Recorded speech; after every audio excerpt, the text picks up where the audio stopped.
Tepeli kaka biso nyonso tokufa mutu atikala tepo tozomona lokolo ndireti lukuteleki ma miso ezame mobala lelaka te pasi na motema. Réponse à kopesa biso ezali kaka yondo kobongisa mboka oyo po tozomona mboka yango banda élection esalama likambo moko ya malamu eza te.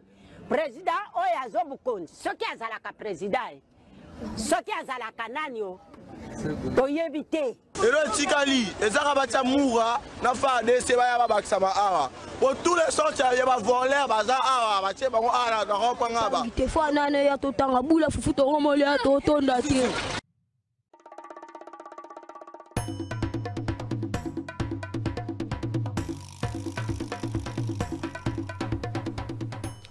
Jeudi 23 mai 2024, Mbote, Nyonso Esika Bozali, Congolais prix d'épée, Congolais à Motema Malamu, Bato Lolenge na Lolenge, Bato Nyonso, Balinga Kamboka Oyo, Bato Wana, Topesi Bango, Mbote, Topesa Makasi, Naba Forces Armées République démocratique du Congo, Oyo, depuis début de la semaine, Bazali Kopilonné, ma mouvement belé, à M23, Bazali pour récupérer quelques localités. Topesi ba militaire wana makasi to ici na bango ete na sima na bango et tout le coup ya ba congolais bazali o baza ko zela kaka ba memela biso victoire finale, c'est-à-dire que pacification définitive à partir est la République démocratique du Congo Bunagana ils ont sous contrôle il y a FRDC pe ya gouvernement congolais ba militaire wana ndeto lobi nzamba kimbangwa zala na bino abatela bino apesa bino bongo makasi. Kinshasa to songa makamba koloba ekosila mokolo oyo mwa mvwa makopesa valeur na mongamba pe mongamba akotombama akokota supermarché moko na moto oyo abebengi mokonzi to pe mvwama. Kinshasa gouverneur Ngobila ebisaki na biso license la semaine passée babaleli yo mwasi bala kisope ndenga kotia zemi boti la toyebisa na gouverneur to na posa kotia zemi noki te to kotia zemi to boto boko la mwana ndenge nini mwana bota mawapi mkimbuta tika kata dialyse awa centre dialyse na mama yemo yo tiki nini oyo sazo to tia zemi po mwana bota mawapi akwala ba poussière oyo na Kinshasa mwana bota manenge nini nabi maina maternité nzeleza te mwana vivre na fulu tika biso to vana na luboye ozo sazo to tia zemi po mwana kola ndenge nini mwana kola na ba fulu partout tika na biso ta niveau gouvernance ali comptabilité ba fulu albi o kimbuta tika ke zaki bo ebelenga na tiki mwa muke comptabilité de fulu. Donc, monsieur le gouverneur comptable de foule. Si vous avez besoin de faire des choses, vous avez besoin de faire des choses. Attends, continuité à l'État. Mais vous avez des salles. Ils ont pas de fleurs. Les camions, les héros, ils ont un hôtel de ville. Ils vendent des salles. Nous avons un gouverneur aussi, l'hôtel de ville. Et ça va le roi Ndakwanganga. Hôtel de ville, comme le roi Ndakwanganga. Ndakwanganga, tu as un côté, tu as un côté. On va aller quitter ça pour boucan. Opanga na ndenge nini yoza na table te ndanga so koti pona kisa mbongo zwa mbongo na okende okoti pona succès zwa succès na okende okoti poto za stade marti zwa mbongo zwa bato tonda stade marti kende kotuna panga ngate o ndenge nini bakite za salité okotika akolisa akuboya kobima maintenant hôtel de ville okonda kwa nganga salité ça soso kozo le kawo zaka côté ya banque wana côté ya station soso le entrée à kala salité za wa mais ndenge ni boko bongisa ngote Né le bibo c'est dans la infraction. Mais beaucoup ma bomuta le bibo beaucoup ko lokela infraction o bokangaye makambo wana ko kangaka batu bo doser nani. To sa bosala to bongisa Congo te kinja to bongisa yango. Awa ba école belé bana ba ko tanga compte good pour to comme na fin l'année. Bo bongisa biso banzela to ko ma ko se mouvoir calmement. O les ara pour muta bima ko sambela. Azo tuna kuna nzeleza bien te malamu te.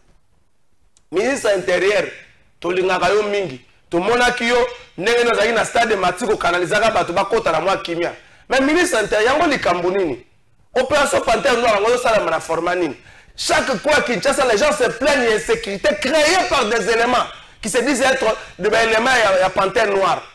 Monsieur le ministre, les Camerounais. Et pas Moïse Mbie, tout le monde qui est dans le stade, tout le monde qui est au canalisé, on voulait ça le matin. Mais tout le monde n'a pas bouton, tout le monde n'a pas bouton. C'est votre opération, on va t'amener IST. Au 7 contexte, moi 5 IST, on va t'amener la bagarre. Mais de toute façon, il y a une chance que l'opération panthère noire, comme qu'on s'en a monsieur le ministre. Tout le monde opération panthère noire na Kinshasa, le gens a qui cette opération. Mais on a dit que c'est une opération en athée. Et c'est un malfaiteur, un malfond, parce qu'on profite de cette opération, on a pas la bouso banabango. Mais monsieur le ministre, tellement que la Makamba Moïse Mbie, tellement pour la sécurité à la Quinoa. Mais Makamba Moïse Mbie, tu as dit que c'est fait la Roukou Misanzambe. Tellement que vous avez dit que yo, quand on a moulongo, yo, chemise de zabete, quand on a bouton, néanmoins, on peut tellement pour l'opération panthère noire. Tambola kana bouton, bah tu vas y aller. C'est la lobby pour la fin du monde. Merci, monsieur le ministre. N'engolo tellement qui wana. N'engolo Moïse Mbie peut imaginer ça. Nous compte ça, bah tu comptes la moulongo. Zonga boye, yo, on compte la bouteille, t'es pas au zongo na carte tika. Tambola peine à Kinshasa pour la sécurité na biso. Ministre Asuka na zoya bisayo, net na rond-point Victoire. Bah nous sommes bien là, bah bureau de l'ongola bango, au besoin kanga bango. Na rond-point ngaba, bah bureau de yo so kanga bango. Pour la si makambo na yi dimanche soir posa mona bureau de nzela te azala musa ambatama asala renseignement bien atambula atafuya ka basaka bat na rond-point Victoire monsieur le ministre na yebi susu yo ça makambo ba toazoli la rond-point Victoire rond-point ngaba toazoli même changu ba toazoli la pour makambo wana na bumbu na selembao et comme on combat de cash entre policiers na population tambola ka pour opération panthère noire monsieur le ministre na lobi wana na sukilo na fingi mutu na buki mobeko ese boko bengi sangai na zone bara bongo na zone vérifier obino ko mutalo yo bobengisi boko bengi selanga na sali na sali ni te na zone banga na zo tuna nde boko bengi sanga na sali ni po bo kema na ko bengi sa ba bi mande yo so mona na te kuna ba mi ko no bi na chebe photo na yo mzo tinda ngai par Assemblée nationale ezongi elengiselo ba congolais mususu ezalo ko na tango renaissance botamaki ezaki match à renaissance par exemple contre Derinkle Motema Pembe. Il faut tala yango. Et Kabila vani na bureau batawaza no président et moi tuni di là-bas chava qui mène au vers renaissance moi été atteindre si terrain. Là te mo batawaza ba ni ko yema ko terrain tengami. D'habitude so baza ko butaka lango pa passer mo ko sala biso ba be ça c'est quoi que ne liboso te. Sala biso ba be. Nenga mo ko na Vital Kamerhe na butu ya lobby vers 22h passé élu président de l'Assemblée nationale na pour ça ko tanga ba nombre de voix wana te. Azali Bongo secondé na professeur Chulumbai, la troisième position comme deuxième vice-président, Mboso Kodiampwanga. Et puis, évidemment, on a l'Assemblée nationale, on a Joe Biden, nous avons silikate. Ce qui est le plateau, on a Joe Biden, nous avons siliki. Quand l'Assemblée nationale, on a Otanga Banini, on a Mboso, on a Joe Biden, via Seki. Via quoi on a Joe Biden, on a silikate. C'est pour ça qu'on a Pepe au siliki. On a Joe Biden au fâché.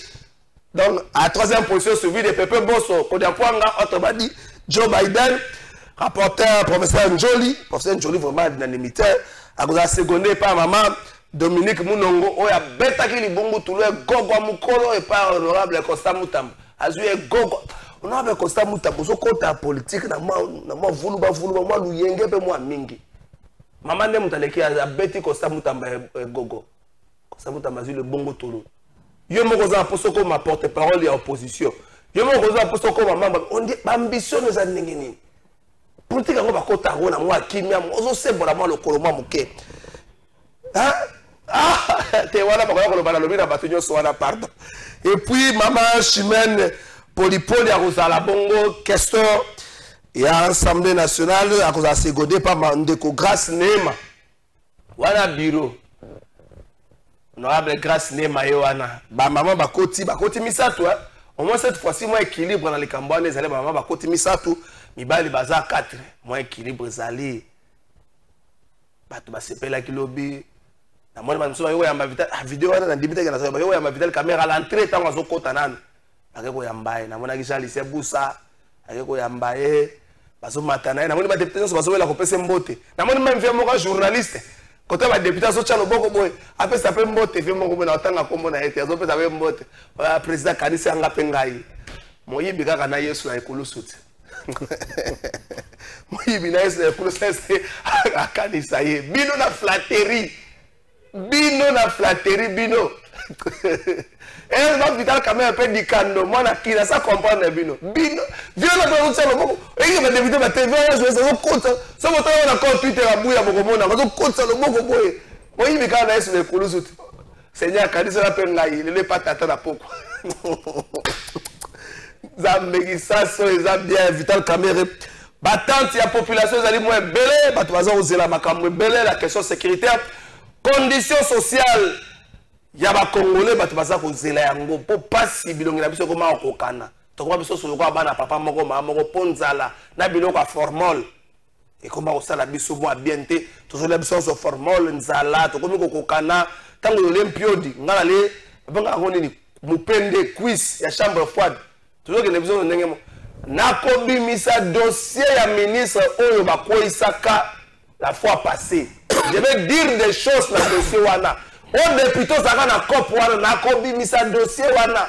Na déplaise à certains amis qui sont députés. Nakobimisa yango. Nenge na bimisa kali kaba mimi nakobimisa pe dossier wana. Muta benga ngate nakobimisa yango. O zwaka mbongo libanais etali yo. Osi mbongo libanais ko isa ministre etali yo. Nakobimisa makaba nemo nakobimisa likamba parcelle ya baboy. Colonel Beyawa numéro 3 nakobimisa ko nakobi na 60% aba élément likamba parcelle entre relax na belle vue awa na Colonel Beya numéro 3 nakobimisa dossier wana osaka na administration publique ozozelo benga ngayo menacer na etali yo so comme on za kuna na carte comme commissionnaire oza DG oza commissionnaire ba parcelle na kotanga yo etali yo bakamuté boyela bato wana na lobi balobi Israël ça suit 30 jours yebe ba okanga kala mingi etali yo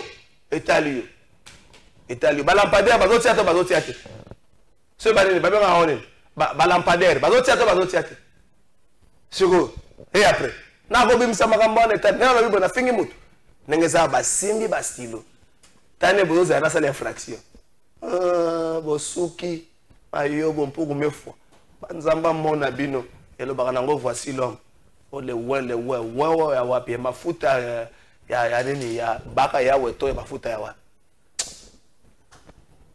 isi ya malanga of 12 na pesi mbote mbote mingi deko caméra na ngai j'espère que mbote mingi na yomoko mbote na bandeko baza na réalisation mbote na na mboka nyonso ya INC mbote na bae yangai tozana bango na IPC na DA na master ya transformation sociale mbote na petit maître oyo ba comprendre et puis mbote pe na bae nyonso oyo bayebi prof 12 na pesi bino mbote na pesi yo pe mbote ndeko lokola tozana kati ya esengo ya événement ya président on continue ko fêter tilelo.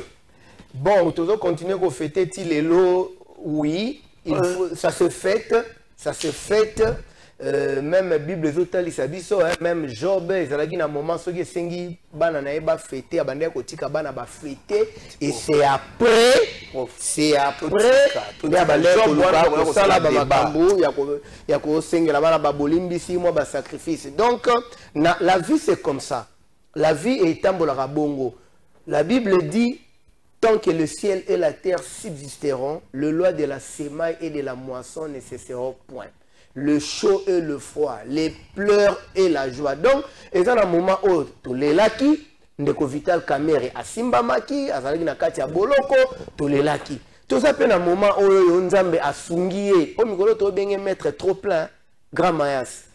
Avatar, le maître à 4 makambouana. Donc, même, tout le Avatar, le maître à 4 makambouti. De l'air, de la terre, donc, Tikato sepela quand même.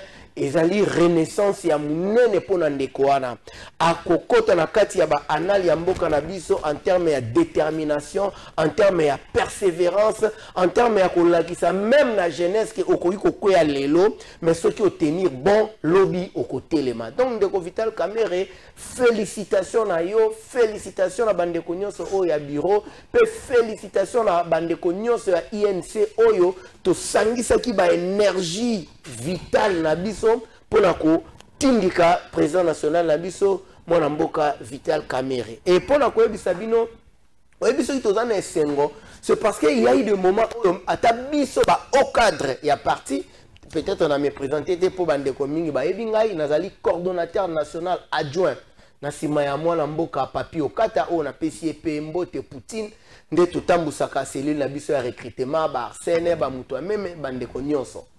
Donc tokomaka na ba moment oyo même biso olembi mais ceux qui bosi occasion ya kozala la réunion na ndeko Vital Kamerhe aola musabino kaka bozala na espoir. Donc on continue au Bunda, Ezabitumba, Kandaté, donc le pacificateur jusqu'au bout. Ah, Jésus-Christ gagne toujours. Ah, après Willy Michiki a promettre quoi attaquer élection on a conseil d'état. Willy Michiki a promettre quoi attaquer on a conseil d'état parce que le conseil d'état pour regarder statuer nanu na requête ya ndeko comment ça va ministre ya coopération régionale Mboussa Nyamwisi bureau Welisi pour organiser l'élection avant de continuer dans cette attaque na régie total la remise et reprise ya pouvoir Vital Kamerhe a eu bâton de commandement ya ngambo ya Assemblée nationale bongo tokozonga Rodrigue Ramazan nous a pitoke na régie.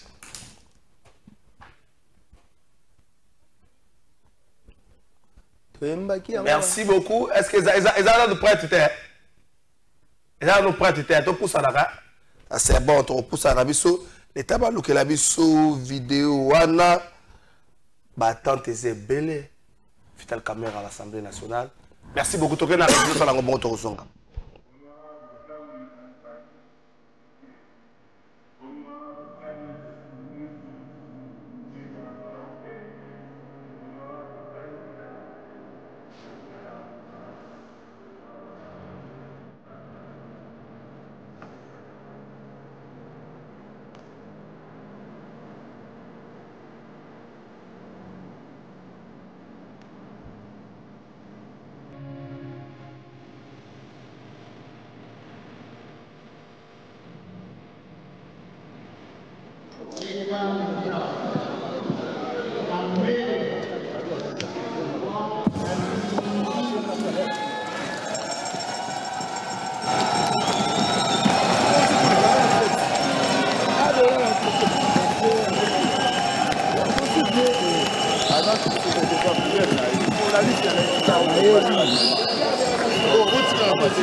Voilà, c'est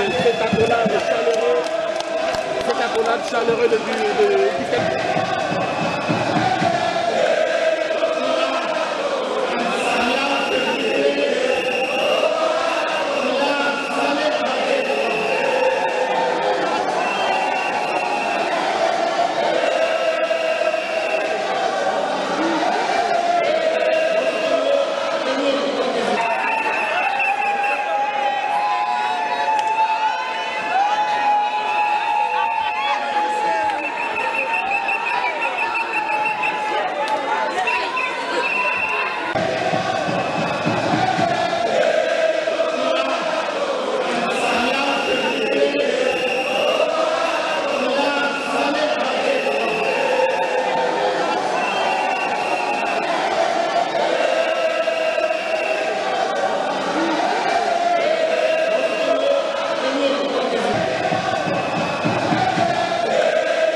Merci beaucoup. Pour mon nature, il y a l'homme congolais. Cette nature, il y a un flatta kabatu. Tata mon a moni wana. Na sambe na sata ko Vital Caméra zo ko ça va faire Elisa zo ndenga banda ko sebo la Vital Caméra na makaba posa sans joura. Tata wana moni mais lobby niveau saka yo ça zo bina tango bata ngomba caméra gagner Congolo moto ndengene.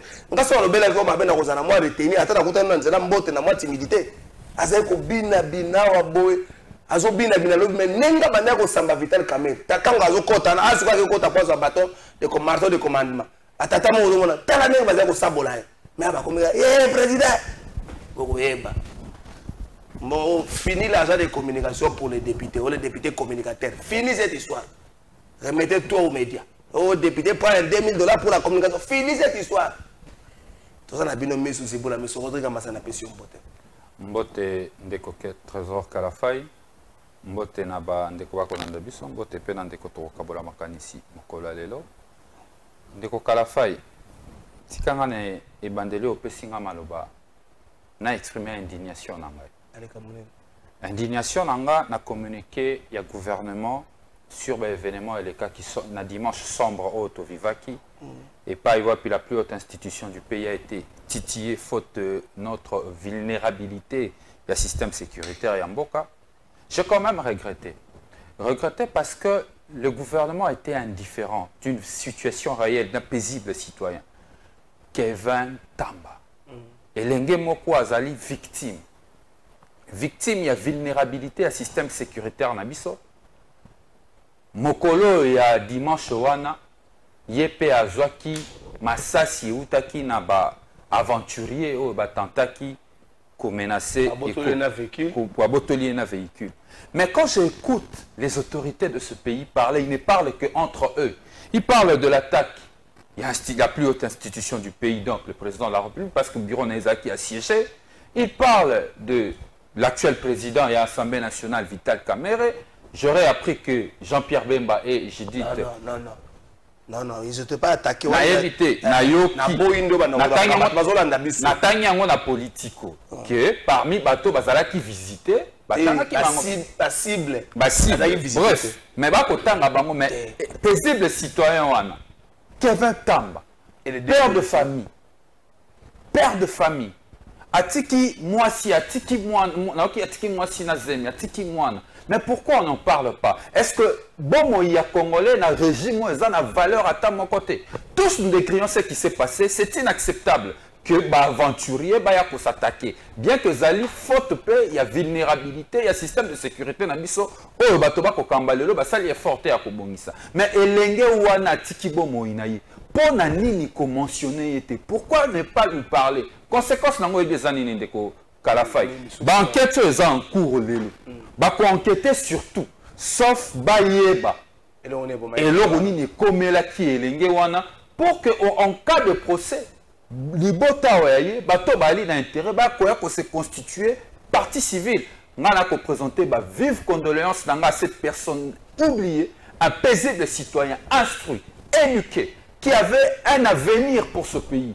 Et ses parents comptaient sur lui, sa famille aussi, abandonné par son gouvernement. Je suis indigné de constater que dans Mboka Oyo, beaucoup talakabe ba politicien, mais ba citoyen congolais, ba pauvre, ba ko futaka mbongo na bango na caisse ya l'État à travers ba impôt na ba taxe, beaucoup betaka bango kara. Merci beaucoup Kitsa Mngongo. Na yebi kaza mwana bandal. De wana ba bia za mwana bandal Kitsa Mngongo. Tout ça est toujours to bossa na kotanga été toké sur comme Vital Caméra prend commande de l'Assemblée nationale.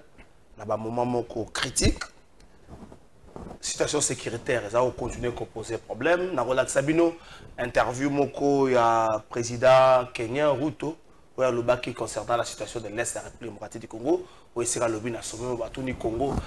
Problème banal, M23 banal, on va parti congolais au Bazaba Congo, Tuni bon les Cameroun des continents, Katinenge dans la Sabino Ango, situation sécuritaire, tellement critique, conditions et situation sociale. Et ça n'a pas de problème. Il faut qu'on rappelle que le gouverneur a Okatanga, il a Masangu na Tanzanie. Mais quel est le temps mbinga munene makasi akosenga na Masangu na Tanzanie. Le roi na Zambie na Tanzanie ba bité ba na nda ko bote akoboye na biso Masangu.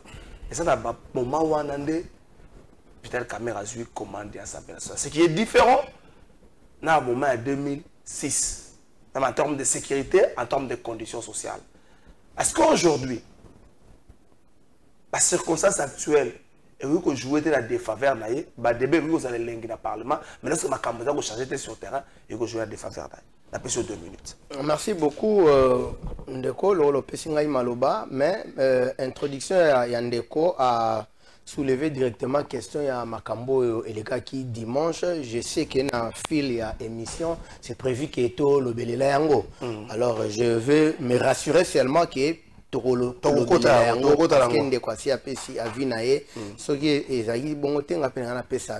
comme donc na garder mal na patience na alors par rapport à la question là yo effectivement Ndeko Vital Kamerhe a vu Assemblée nationale na ba condition ou bien na ba moment où le pays est à traverser bah passer insécurité, ça c'est connu de tout le monde, mais seulement qu'il faut que la République est organisée. Chaque institution azali na ba prérogatif na ye oyo constitution appréciée. Et donc nous savons tous que oyo eza ba prérogatif ya Assemblée nationale ezali d'abord ko légiférer, ko voter ba loi, ko contrôler gouvernement. Je préfère me limiter toujours à l'élément mi-balé. Partout où je passe, quand je fais mes interventions par rapport à l'Assemblée nationale, avant d'Agawana. Seulement, c'est que nous, peut-être, les patriotes, Vital Kamerhe, à MEKMP, cette fois-ci, pour renforcer le contrôle parlementaire. Et dans un élément, ici, je ne veux pas répondre en tant que politique, bien que la question est politique, mais je préfère répondre en tant que scientifique. Je sais qu'il y a un élément de fragilité et que la moi à niveau ensemble parce que la majorité est tellement mounée, majorité est tellement élargie que moi... On ne va pas sentir l'opposition. Déjà, l'opposition, vous avez évité ce qui est ali, c'est... Pour cela qu'on a soulevé point wana. Alors babiso toza ko pesa conseil, toza ko soutenir bandeko neti ba Steve Mbikai na idée aloba ki na landa ki na sepela ki nango que il faut moi courant moko boye au sein à majorité oyo ba ça la capable si ça ne va pas battre les mabalo ba non. Sinon Assemblée nationale et kozala na moi difficulté. Seulement que toyebi moi batakti Ndeko Vital Kamerhe par rapport à expérience hein, parce que Tolanda y tout qui chance bisognon so ya kotala na tango azalaka président dans le passé. Donc nous pensons, nous espérons et nous croyons que avec expérience naie niveau pe sagesse naie à cause là effectivement un élément oyo et ko booster quand même Assemblée nationale et vendre sur ba prérogative na yango et ça là musala na yango. Merci beaucoup nous avons la question sécuritaire Rodrigue Ramazani. Pas le même moment, c'est vrai, c'est la même personne, Vital Kamerhe a eu commande, Nengemoro Pazouaki Yango en 2006. C'est vrai, aujourd'hui, personnellement, Kamerhe comme individu, en termes d'expérience, a plus une expérience qu'Azalaki Nango en 2006, à connaître un moment sombre, à connaître un passage à vide dans la carrière politique. Mais les lois, les circonstances sont entourées. Monter naïe en puissance dans le niveau Assemblée nationale, c'est la même circonstance que les en 2006. En 2006, il faut que l'élection 2006, tout le monde déjà dans le dialogue inter-congolais, belligérant, et la question sécuritaire même, à la base, il y a fait un mariage entre Joseph Kabila et est-ce que les circonstances que jouaient dans la défaveur à Vital Kamerhe? C'est un très bon débat au niveau de l'Assemblée nationale, mais sur le terrain, les choses n'évoluent pas. C'est vrai, nous sommes tous restés nostalgiques d'un Vital Kamerhe au perchoir et Assemblée nationale, à Tenaki en demain de maître. Et la majorité des députés de cette époque reconnaissaient quand même, bien qu'il y avait une majorité, il y avait un espace d'expression pour l'opposition. Et l'Assemblée nationale, l'hémicycle, qui vraiment lieu, il y a une discussion. Il y a un débat entre majorité et opposition. Et il y avait toujours une majorité qui s'assumait quand il fallait. Les autres, dans la circonstance, Oyo, Isaac Osenga, Ndeko Kamerhe, beaucoup de dépassements. Parce qu'il y a des questions politiques majeures qui pointent à l'horizon. L'enjeu de taille. Et ça, c'est créé d'aucun polichinelle ou lelo qui régime en place, basé sur l'initiative, il a changé la constitution parce que les ballons de ça ont déjà été lancés. C'est sur ce genre de débat que nous attendons les patriotismes de M. Kamere aussi. Parce que cette constitution, ils ont mérité protection. De la même manière, à protester contre sa famille politique à l'époque, pour la permission, ça qui accession la troupe rwandaise pour opérer en République démocratique du Congo. Nous sommes dans un contexte de guerre où le pays est assiégé. Pendant que le pays est assiégé, les débats à la majorité, en tout cas les grands débats de la majorité, les changements de la Constitution. Le lieu est appelé, ou encore au niveau des responsabilités, M. Vital Kamerhe doit s'assumer pour que pareil projet ne puisse pas passer. Yami Balé,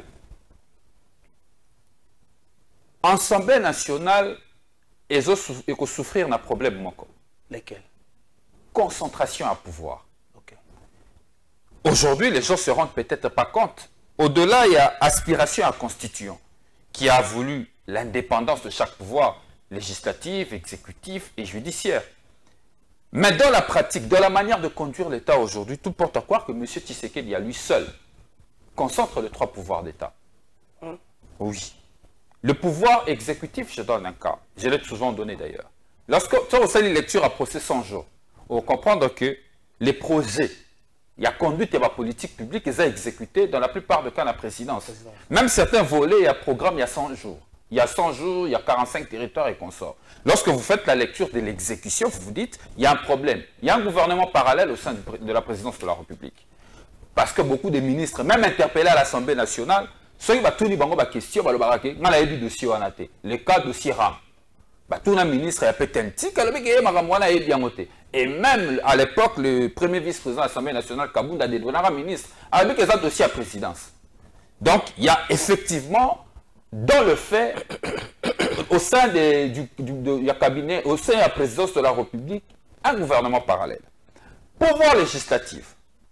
Le pouvoir législatif est censé être indépendant.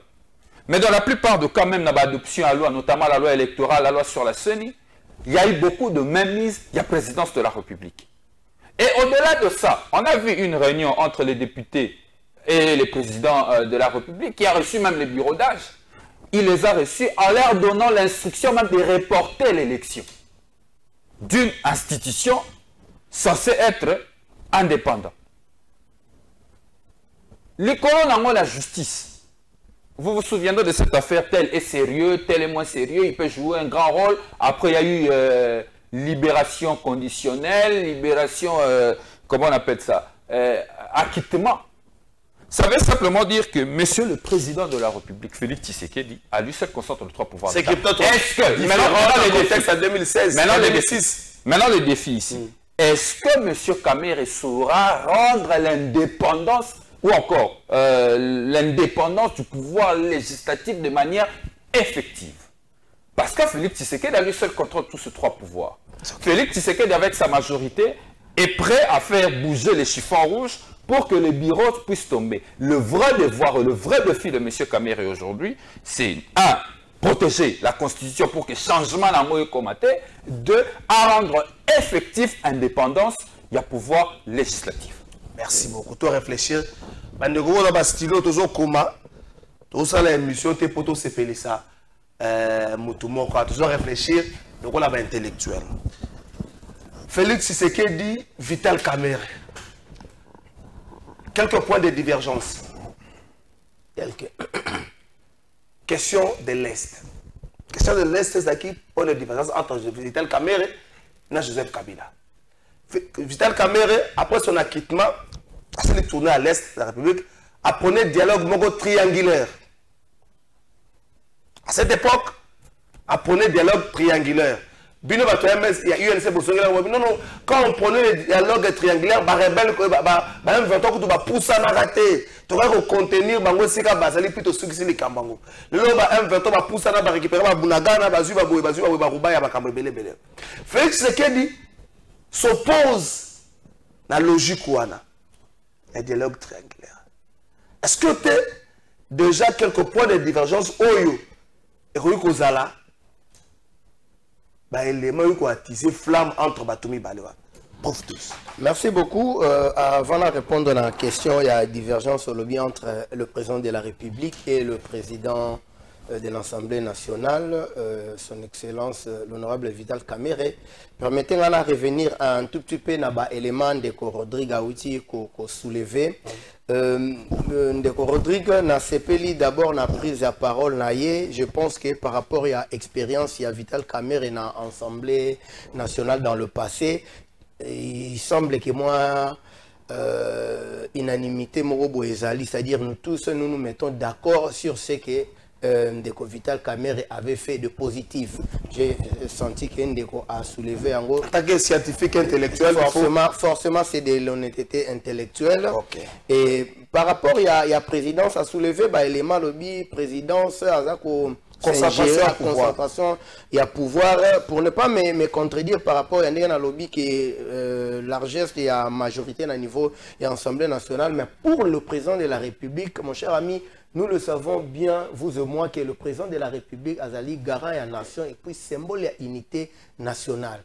C'est tout à fait normal que l'Isunaye ezala na ba place oyo moi nous et koma.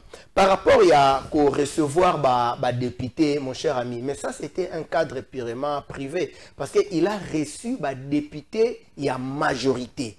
N'est-ce pas? Député à majorité, parce qu'il y avait un problème par rapport à la présentation, il y a ticket, il y a majorité. C'est comme ça qu'il les a reçus. Encore que, dans la réception, on a, après ça, il y a même conseil. Azaki a besoin à Mona, représentation à Grande Orientale, Azaki a besoin à Mona qui Baba qui s'appelle Bandeko Bassi, Nakati a ba réflexion na bango, et puis il a même dit na ba député que Soki présidium a salaki makambu ndenge sengela ki ko sala melate to ko bandelela yango. Donc na cadre wana to ko ki ko longola. Mais maintenant par rapport il y a vision. Vous savez, Ndeko Vital Kamerhe c'est un pacifiste. To surnommé Awanamboka le pacificateur. Alata kombo ya pacificateur avant comme attendre sous na responsabilité oyo. Deuxième élément. Au moment na théorie il y a résolution de conflit. On fait la paix avec Muto Bozane ba problème. Na niveau il y a orientation moko ezana UPC babinga kango transformation sociale. La ba cour il y a leadership. Problème et la résolution à conflit. Vous savez, chers amis, le conflit, ce qui peut résoudre la cause, vous résoudre effet, problème vous allez toujours. Le président Vital Kamerhe, dans la proposition, il y a élément triangulaire, il voulait assez que tout vendre sur la table, tout solo là, avec bateau, tout ça n'a pas de problème. Et ça, la divergence, c'est la présidence de la République. Parce que le président de la République considère que le problème, ce n'est pas le M23, mais c'est plutôt le Rwanda. Et donc, ce qu'il faut que tu vendre dans la table de négociation, la table de négociation va vendre dans un problème, le vrai mouton. Donc, dans le cadre de l'élément triangulaire là, même si nous prenons le M23, nous prenons le Rwanda, tu vas vendre dans la paix, on l'a fait avec Mouto Bozanae problème. Mais qu'est-ce que nous faisons? Tout ça, là, va sembler à résolution, il y a un problème. Il y a un leadership, que si le conflit, pour résoudre le vrai problème, beaucoup qui souhaitent esquiver, soit pour retarder, et qu'on zonge la binokaka. Au moment devant, dossier à ma casse, il y a bon, il faut qu'on réfléchisse, qu'on trouve la solution, il y a ma casse. 45 secondes. 2009, né du problème entre Vital Kamerhe, Joseph Kabila et Zali, présence à troupes rwandaises sur le sol congolais, sans pour autant informer le Parlement.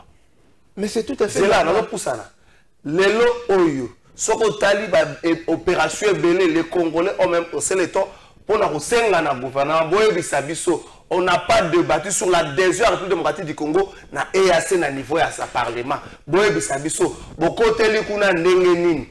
Et ce sont des histoires où le caméra à l'époque n'a pas voulu aller dans tout sa processus normal. Est-ce que la question de l'Est ne va plus constituer un problème entre Vital Kamerhe et Félix Tshisekedi, autant les années entre Vital Kamerhe et Joseph Kabila? Vital Kamerhe prenait une solution, Joseph Kabila prenait une autre, mais vas-y, on coûte à la démarche.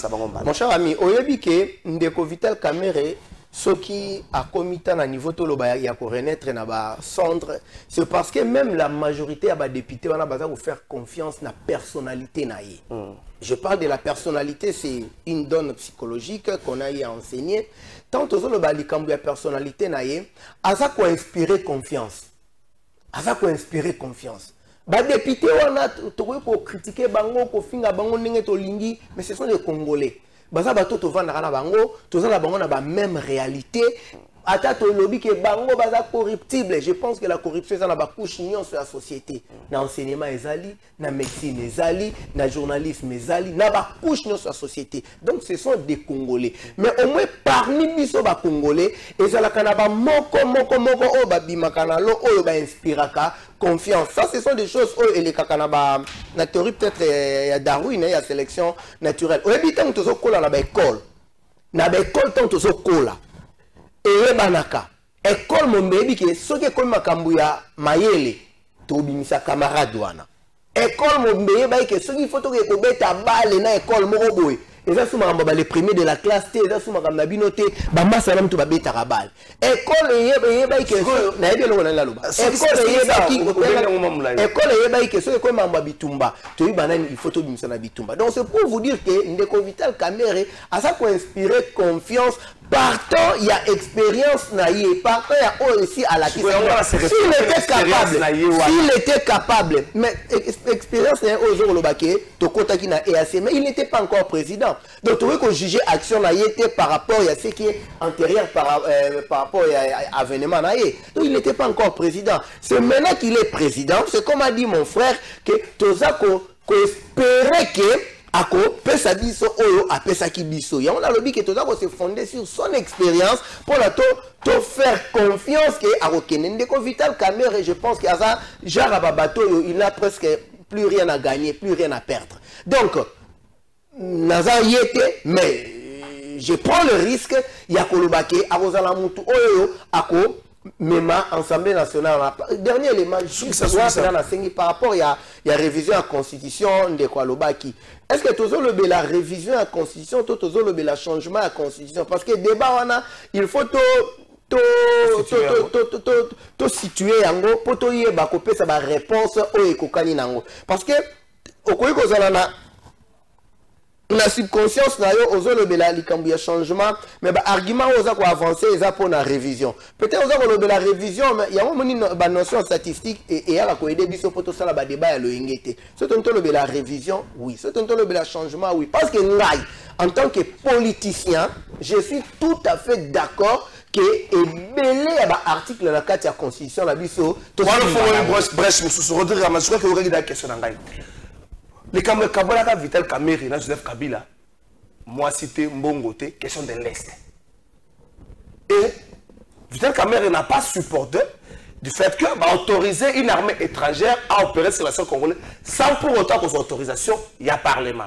Cette histoire est comme acquis la fois passée. Président Mbosso a dit que ça la plénière, mais quand moi dose moi je veux pas dire comédie mais à moi accent comique mais le président Mbosso le bête appelle les Cambouana il y a présence il y a EAC alors bien on a parce que c'est comme ça on a makamuna bisoté lorsqu'il dit ça nous on n'a pas été considéré d'une manière officielle. Cette question est assez légère pour revenir remettre sur la table pour le Parlement congolais tel la nos bateaux parce que la majeure partie des Congolais, opposition comme majorité, ne supportent pas la présence de l'adhésion à la République démocratique du Congo dans EAC. Deuxième question, la question de l'Est, des résolutions à conflit. Quand même prendre un dialogue triangulaire, maintenant c'est pas côte. Pendant que Félix Tshisekedi s'est dit, non, bateau, n'amène qu'on s'en bien à Bango. Mais le monde comme ça, je ne peux plus négocier avec eux. C'est de prendre la voie des armes, la voie de la puissance. Est-ce que vous avez début à un problème entre Baromi et Bali? Non, d'entrée de jeu, Félix Tshisekedi déjà ne prend pas forcément la voie des armes. Il est pour les discussions. Il ne s'est pas vanne à travers le monde grâce à l'avion de l'État pour aller rencontrer des dirigeants, afin de lui permettre de discuter avec Kagame et qui ne veut plus. Donc, cette approche-là, il a dépassé. C'est une vérité qu'il faut dire aux Congolais. Maintenant, il y a des choses, par exemple, cette affaire de Rutu. qui a dit...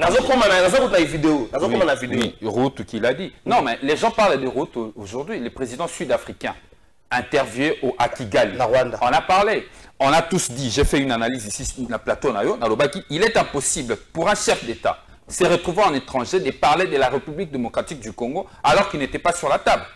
Tant que la position à Route, les gens corroborer la position au président sud-africain, après ça qui ça veut simplement dire que nos dirigeants, ceux qui gouvernent le pays aujourd'hui, ne disent pas la vérité au peuple. Quand ils sont devant le peuple, ils disent une chose. Quand ils se retrouvent entre chefs d'État, ils disent le contraire. Ça installe le doute vis-à-vis du peuple et ceux qui nous dirigent. Wana eza et eloko liboso. Yami balé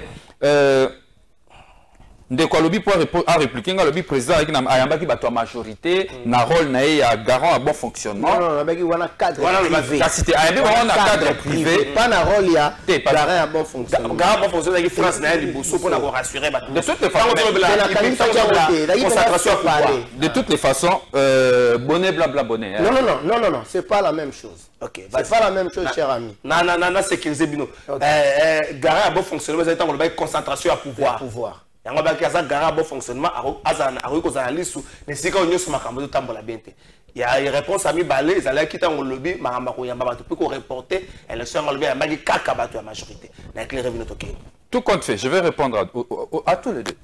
Garant à bon fonctionnement, cela ne lui permet pas de s'immiscer dans le fonctionnement des autres institutions indépendantes. Cela ne lui permet pas. Il a son rôle, le Parlement son rôle. Il a ses prérogatives sur le Parlement lorsqu'il y a une crise permanente. La Constitution peut servir à pouvoir nailler quand il faut le prendre. Mais le Parlement, il faut fonctionner dans le la preuve. Parce que le Parlement, l'Assemblée nationale, on est comme caporalisé, le Parlement et le Sénat. Conséquence, on est à l'EAC. Ça que le Parlement le sache. On a fait intervenir l'armée ougandais sur notre sol sans que le Parlement soit informé sur la situation. Il discute de ça. Quand on le dit, nous le disons avec raison. Parce que fait, et ça vous démontrer autre chose que ce que veulent les textes.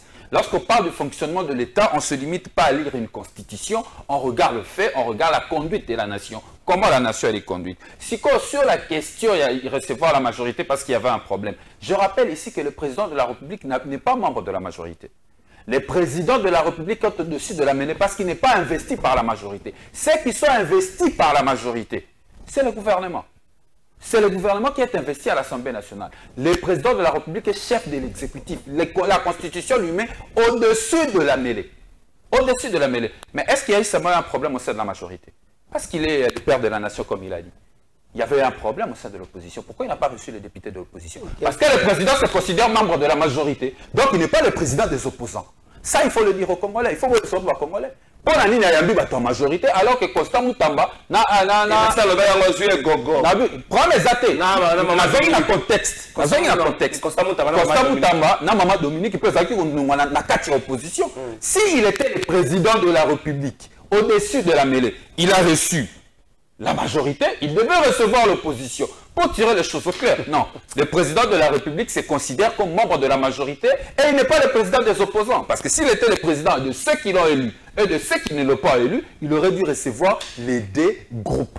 Donc, sur cette question, la chose de révision ou changement, ce n'est pas moi, c'est Félix Tshisekedi dans ce propos à Bruxelles qui a clairement dit qu'il faut doter à la République démocratique du Congo une nouvelle constitution. Ce n'est pas Rodrigue Ramassane et qui va mettre une commission en place. Donc, ça, c'était notre point. Maintenant, sur la question approche entre le président Kamere et le président Félix Tshisekedi sur résolution, il y a un conflit dans l'Est. Évidemment, j'insiste encore. Moi, je vais juger le président de l'Assemblée nationale, comme je l'ai toujours dit, je vais juger un mensonge au pied du mur. Je l'attends. Mais ici, je relève des défis. Ces défis-là, je les relève. Il lui faut suffisamment de personnalité pour décaporaliser l'institution Assemblée nationale, qui aujourd'hui est devenue une forme de boy scout de l'exécutif, en train de valider tout ce que l'exécutif est en train de faire. C'est que l'élan de Kokamere Sengeli à ça là, et Zali Yako. Joie évidemment d'une personnalité à mettre en œuvre pour que l'Assemblée nationale ait sous caporalisé, sous moi exécutif. Ça c'est un devoir. Mais le reste, je le de juger président Kamere, nous sommes tous nostalgiques de ce qu'il a fait en 2006. Mais les lots au jugé, c'est très précoce, c'est irresponsable. Je relance des défis qui sont. C'est qu'on a regretté la seule défi aux Zali Liboso Naye, et puis Toko Zelaye, Toko jugé comme un maçon au pied du mur. Nazo regretté, Bandeko Koti Parlement Sika, Bilenge Boyena Parlement Biyemba Yemba. Boyoka Parlement ya Vital Kamerhe na Denis Sanga na gauche Naye. 2017 et 2007, les vieux qui zenga, Mbuta qui zenga, apportent le projet et un budget. Denis Sanga prend la parole. À Toboli, à Toboli, à Toboli. Vital Kamerhe fait un résumé de quoi on a ça dans l'émission. Moi, je vais le battre que 5 minutes naïe bien quoi la Vital Kamerhe était. Mais naïe bien on a zéro talaye. Et tu dis à l'époque en ifasik deuxième gradué on a d'autres talaye. Ça n'a qu'à résumer. À ça lui résumé. À dans le premier ministre abiso ki ngai yo. La zuma kambo c'est sanga lobby. La commission ngo moje na ngai. Siko lelo yo. Tele ko banda ko yemba lobby Kamerhe makambo okata bino maloba lokwa mboso ezato koloba. Bien mabilobe na bozana on a carte on a je suis député okoloba. Siko na soka na Vital Kamerhe mawa. Denis Sanga zate. Na soka la parlement mawa nzamba yo kangai motema na ngai. Mwabe ba fungula susu parlement wana soki nini zate c'est Sanga zate. La délinquance financière. Bato babeli na ngota mbongo ebongi bongi na mamba forage bani bato babeli la délinquance financière. Vrai ou faux? Denis Sanga avait raison. Toke na régie totala William Ruto. Toko ta makamba sécurité. Toke na régie Clovis. As heads of state, in a meeting, we asked M23, the people in there, are they Rwandese or they are Congolese? And DRC said, these are Congolese. End of question. So if these are Congolese, how does it become a Rwanda problem? Voilà la valeur sûre de la République. Merci beaucoup, Boyoki, président kenyan, prof 12, Cyprien Le Soueko, cadre à UNC, il y a UNC. Et puis que Vital Kamerhe a à Est. Et puis qu'il y a notable à Est. Et puis qu'il y a agression et après de moitié du Congo aussi dans la partie Est. Lorsque le président kenyan lobby, na sommet Moko Boyotovandi, sommet ya Bakonzi, ya chef d'État, toute une partie congolaise, M23 la Ghana, partie congolaise habité M23 et ça n'a pas congolais. To balou de tout ni oh et bon ba Rwanda ba côté là na problème wana. Ngako na tuna na tweet na lobi ministre communication ko sembo la biso makamba solo to makamba lokuta to yebaka. Même communication na biso échanger. Est-ce que cette interview il y a président Ruto et même la jeune Afrique et je crois que Bimi Lelo et ko déranger République démocratique du Congo dans son ensemble, même dans le mental, il y a bateau, qui attitude de mon face au Rwanda. Je vais répondre. On a 2 minutes. Le président Ruto Azali Toloba Mokoya ba mieux informé au niveau du continent africain par rapport à statut naïe, par rapport à position naïe. C'est simple. Alors, très simple. Nous avons un réel problème au niveau de la République démocratique du Congo. Et Zali, problème, il y a un complot qui pèse sur la République. Nous avons un complot qui pèse sur la République. Vous savez, même les événements, il y a dimanche passé. Nous avons une analyse Oyo et ça lié à une situation sécuritaire. Parce que la question est un volet sécuritaire. Tout ce que les amis africains sont en train de dire, ils ont le rapport des Nations Unies sur le massacre à l'Est. Ça, ce n'est pas la RDC. Ça, c'est le rapport des experts des Nations Unies qui atteste que la RDC est agressée par le M23 appuyé par le Rwanda. Biso tozala ki na phase nous la RDC. Tozala ki na phase ya to sala na obako ko na biso balobaki. Omonindo-ki belela. Il a fallu que komisana nous opinion na biso mungongo na biso mokili mobimba. Mokili mobimba bake tozali agressé, tozali menacé. Les gens ne comprennent pas. On nous dit vous dites que c'est le Rwanda qui vous menace, mais après tu dis que la Sima Rwanda, il y a la communauté internationale. Pourquoi ne pas directement attaquer la communauté internationale? Non, faisons la politique pratique. Soyons pratiques envers nous-mêmes. Faisons l'analogie. la Russie a na Ukraine, non? Mais tout le monde sait que derrière la Russie, il y a quoi? Il y a l'OTAN. Mais est-ce que Poutine a directement dans l'OTAN?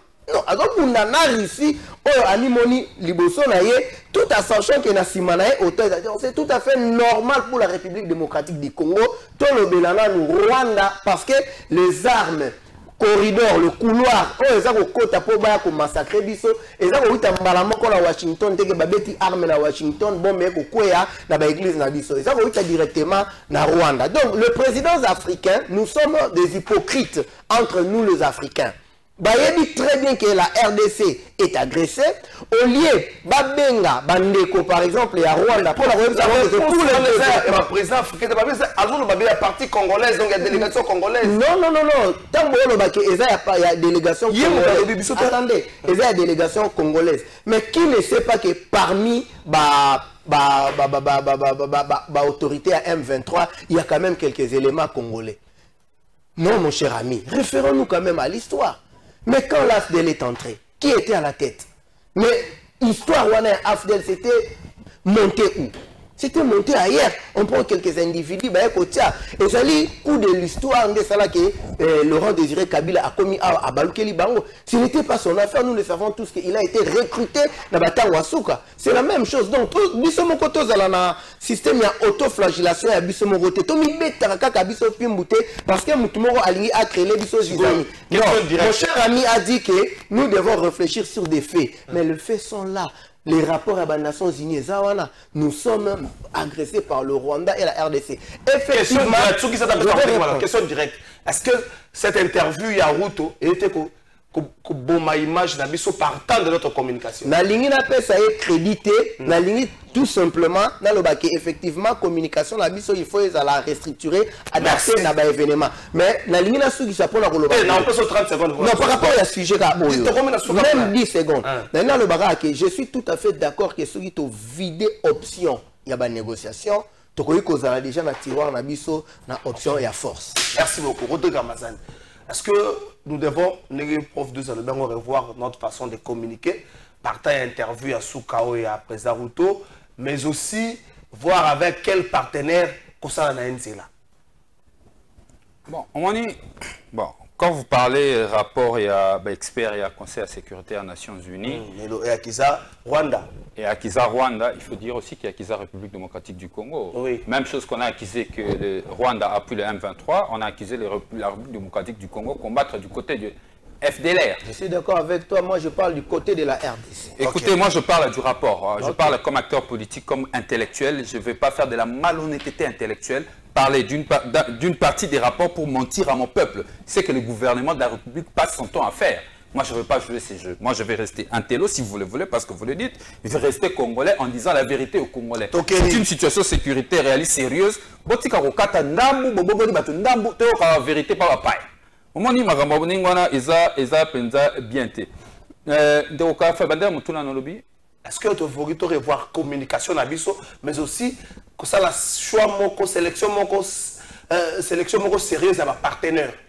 Ce qu'il faut revoir plutôt, c'est la politique générale du pays sur la situation sécuritaire à l'Est.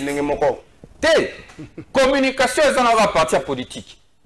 Communication, c'est une partie de politique. La politique, la situation sécuritaire à l'Est fait intervenir donc, la politique extérieure, la politique intérieure du pays. Quelle est notre politique intérieure vis-à-vis de notre armée? Quelle est notre politique intérieure vis-à-vis de notre système de sécurité qui vient de démontrer sa vulnérabilité le dimanche dernier? Quelle est notre politique sécuritaire quant à l'amélioration de la condition sociale et de soda? Vu $1 milliard, mon solana va y nangoni. Soda est au continent quand Kokolo, au continent quand Tchatch, au monique bisika soda na bara va vendre la condition comme malade. Bakomi na ba toilette ya malonga, bakomi na bisika ko vendre malonga, ko lia ko bika na bango salaire na bango ebongi. Quelle est notre politique extérieure? Il faut nous le définir aujourd'hui. On veut négocier ou on veut se battre? C'est qui ça? Malheureusement, ambiguïté à l'iplaswana. Et on a le barango toujours que Félix Tshisekedi, ndenga zokumbela makamto sa Liza. Tous la solution à un problème, on va Congolais, va Congolais va continuer à déplacer interne, va escarmouche les à salir le côté, bipa il va Congolais va avoir bombe dans mon gouba. Oh, bisoto kolobalelo. Tout porte à croire les lots. En tout cas, ce que taline ngoko tambola, ba va diriger biso lelo bango tout. Ba na mécanisme pour que la solution soit efficace et durable. Biso na en vol. Différence na bango, toi na plan.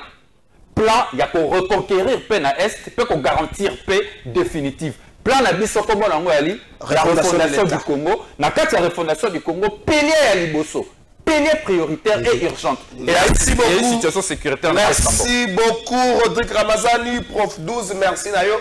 Gouverneur Alobaki, gouverneur Alobaki, balaki siyo, babalelio mwasi, balaki soko tia zemi.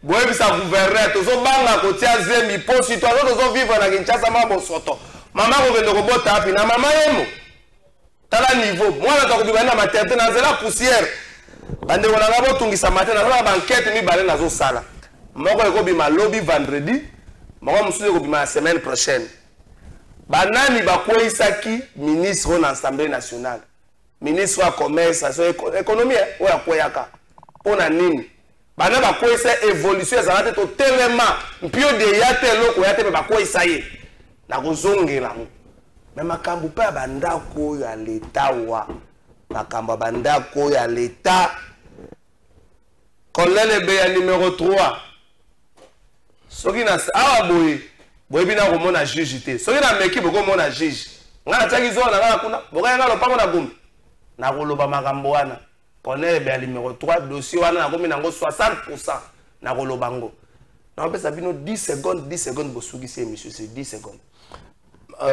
Na yeba ki ke to kolobela likambo ya dimanche oyuti koleka to zali vraiment indigné na situation o elekaki et to pesi nzambe lokumu ndenge abatelaki via mwana mboka Vital Kamerhe mais tozalaki biso ngai na lecture mususu par rapport ya bandeko ebele que ça soit na niveau ya parti que ça soit bref lecture na ngai ezali par rapport ya complot ya balkanisation naza ko associer yango na makambo esalami évidemment na ba théorie ya président Ruto c'est pour dire que besoin à assassiner Ndeko Vital Kamerhe ezalaki un élément pour soulever Batuna Est parce que une fois le président était abattu voici ce que l'opinion allait dire de l'Est. Ah donc Ndeko président tu sais que abandonné par Kanga Ndeko Vital Kamerhe à l'inviter à mener na ba complication ya makambo ya Assemblée nationale ti comme na niveau ko bomarier ça va être un élément déclencheur na côté kuna et ezalaki alimenté par ba propos. Merci beaucoup Rodrigue Ramazani Soukissa. Kosuki Sananga, une fois de plus, nous avons représenté ba vive condoléance nangai na famille Kevin Tamba. Parce que comme Libiso et comme les politicien, Kevin Tamba c'est un citoyen congolais et Sengeli pe na Congo pour la paisible citoyen.